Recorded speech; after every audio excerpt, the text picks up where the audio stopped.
fractions worksheet 1 that's with the number lines, and we're going to use these fractions right here to help us answer these questions down here to find out which are equivalent.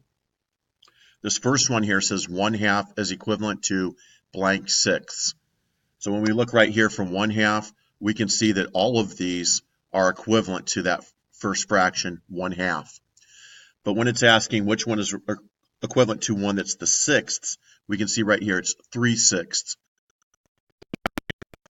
right? 3/6. For number 2, we're trying to find what fractions are equivalent to 1/4. Here's the 1/4. We can come down and see that 2/8 are equivalent and 3/12 are equivalent.